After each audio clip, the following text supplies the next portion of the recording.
Hi மக்களே, welcome to Lalitha kitchen.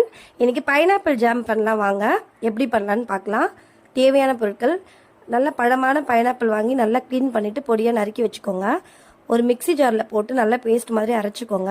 நல்லா அரைச்சதும் நீங்கள் ஒரு நான்ஸ்டிக், இது நான்ஸ்டிக்கில் தான் பண்ணணும், அப்போ தான் நல்லா வரும். நான்ஸ்டிக் தவாவில் கொஞ்சமாக சூடு பண்ணிவிட்டு இந்த அரைச்சி வச்சுருக்க பேஸ்ட்டை அதில் ஊற்றி நல்லா கொதிக்க விடுங்க. ஒரு 10 நிமிஷம் கொதிச்சதும் 1 கப் சர்க்கரை ஆட் பண்ணி நல்லா லிக்விடாக ஆகிற வரைக்கும் நல்லா மிக்ஸ் பண்ணிகிட்டே இருங்க. அது நல்லா லிக்விடாக சர்க்கரை கரையணும். சர்க்கரை கரையிற வரைக்கும் நீங்கள் நல்லா மிக்ஸ் பண்ணி விட்டுட்டு நல்லா கரைஞ்சதுக்கப்புறம் ஒரு 4 சொட்டு லெமன், ஒரு 4-5 சொட்டு லெமன் ஊற்றி லெமன் ஜூஸ் போட்டு நல்லா மிக்ஸ் பண்ணுங்கள். நல்லா மிக்ஸ் பண்ணது கொஞ்சம் ஒரு 30 மினிட்ஸ் வைக்கணும். நீங்கள் அதை நல்லா ட்ரை ஆகணும். நல்லா லிக்விடாக இருக்கிறது நல்லா ட்ரை ஆகிட்டு நீங்கள் ஆஃப் பண்ணிடலாம்.